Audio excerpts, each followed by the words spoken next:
Livro Não Mais Eu, Mais Cristo. Livro de Jó, Dong Yulan. Capítulo 12. Tema desta semana, o 8º debate. Meta de hoje, leitura das páginas 148 a 151. Deus nos purifica como ao ouro mediante os sofrimentos. Em Jó capítulo 23, versículo 10, há uma palavra muito preciosa. Mas ele sabe o meu caminho. Se ele me provasse, sairia eu como ouro. Jó sabia que depois que passasse pela provação, estaria purificado como ouro. Não mais dizia que ia para a sepultura e descansaria de todos os seus males quando morresse. Mas agora ele já admitia que Deus estava querendo prová-lo. De fato, Deus queria prová-lo. Por isso permitiu que Satanás lhe infligisse todo aquele sofrimento para com isso purificá-lo. O livro de Zacarias, capítulo 13, existe uma palavra que mostra o propósito de Deus de purificar o povo de Israel do pecado, da rebelião, por não ter reconhecido a Cristo Jesus como o Messias prometido. O versículo 9 diz: farei passar a terceira parte pelo fogo e a purificarei como se purifica a prata, e a provarei como se prova o ouro. Ela invocará o meu nome e eu a ouvirei. Direi: é meu povo. E ela dirá: o Senhor é meu Deus. O Senhor levantará nações para atacar Israel. Ele purificará o seu povo como se purifica a prata e a provará como se prova o ouro. Todo o conceito do judaísmo será removido. Os israelitas reconhecerão que Jesus é o Messias e invocarão o nome do Senhor. Essa prova de fogo os fará voltar à sua condição de povo de Deus. E eles então poderão dizer: o Senhor é o meu Deus. O livro de Zacarias surgiu na era da lei, mais de 1000 anos após Jó. Nessa era, Deus advertiu o povo de Israel por meio de profetas, dentre eles Zacarias, e embora Jó não tenha vivido na era da lei, ele obteve de Deus mais de 1000 anos antes a revelação de que o fim da sua provação era purificá-lo como se purifica o ouro.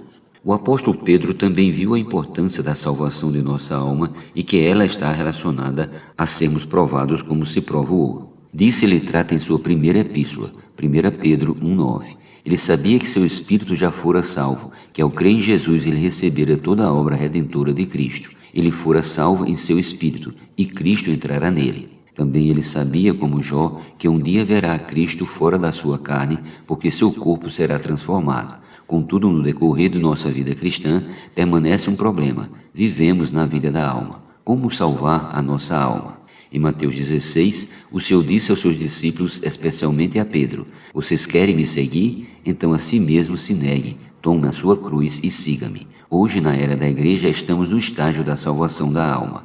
Aquele que quiser preservar a sua vida da alma, seu ego, nesta era, quando o Senhor voltar, não obterá a salvação da sua alma. Mas se quiser salvar a sua vida da alma, terá que negá-la nesta era e na volta do Senhor ganhará a salvação de sua alma. Versículo do 21 ao 25. Então terá a plena salvação, corpo, alma e espírito. Todos nós, depois de salvos, pertencemos a Deus. Temos a sua natureza, mas continuamos com a natureza humana. Quando o ouro é retirado do minério, ele apresenta muitas impurezas. De igual modo, nós somos salvos, temos a vida de Deus, mas ainda vivemos no âmbito da nossa vida da alma e até mesmo apresentamos sintomas da natureza diabólica em nosso viver. Por isso, Pedro tinha consciência de que precisamos sofrer, ser provado, a fim de que as muitas impurezas sejam eliminadas de nós. Jó era um bom homem, contudo ainda não pertencia a Deus. Por esse motivo, precisava passar por provação. Deus então veio despojá-lo de tudo o que tinha: família, saúde, posição, fama e riqueza.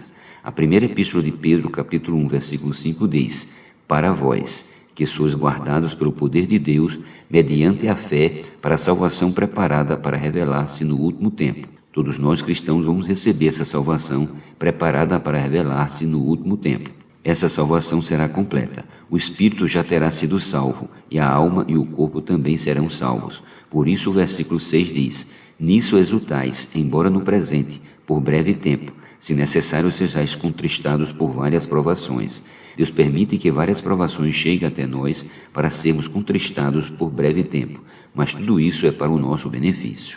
O Senhor nos dá livre-arbítrio, podemos escolher passar pelas provações quando elas chegam ou rejeitá-las por achá-las desnecessárias. Se hoje as rejeitamos, Deus as retira de nós, mas por conhecer o seu valor, devemos pedir: Senhor, eu preciso das provações, vem me provar, vem me purificar. Muito provavelmente o sofrimento no início será muito grande, pois o atrito será pequeno. Desde que fomos salvos, já começamos a passar por um processo de esmerilhamento. O marido esmerilha a esposa esmerilha o marido. Não é assim tão doloroso.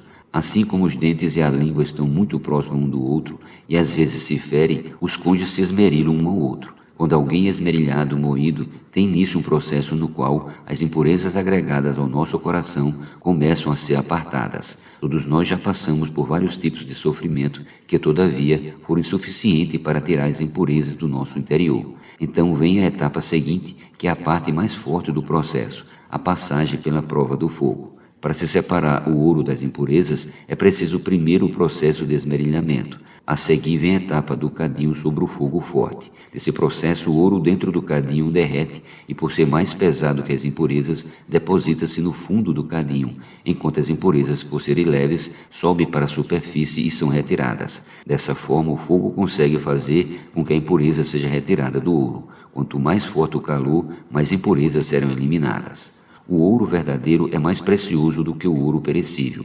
Esse é o ouro verdadeiro, que Abel ganhou quando percebeu que tipo de oferta agradava a Deus. As primícias do seu rebanho e a gordura deste. Gênesis 4:4. O ouro perecível não pode fazer parte da Nova Jerusalém, somente o verdadeiro. Isso diz respeito aos que foram provados e se tornaram o ouro verdadeiro. No decorrer dessa era, a era da igreja, o Senhor está nos julgando. Quanto mais o Senhor nos julga, mais passamos por provações e mais impurezas são removidas. Isso redundará em louvor, glória e honra na revelação de Jesus Cristo. 1 Pedro 4,17 diz: porque a ocasião de começar o juízo pela casa de Deus é chegada. Quando formos julgados, será diante do tribunal de Cristo. A esperança de Jó era estar diante do tribunal de Deus.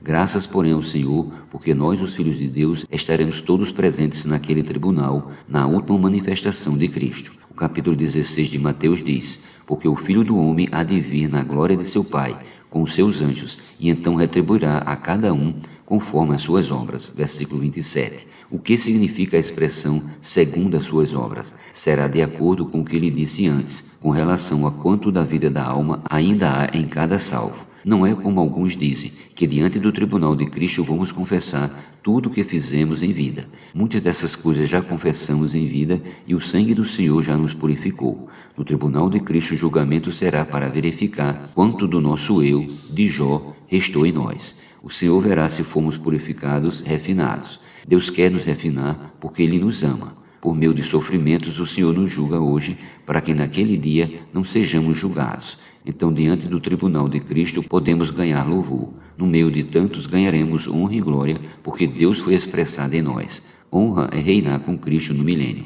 Por fim, seremos ouro puro na Nova Jerusalém. No capítulo 23, Jó teve uma revelação.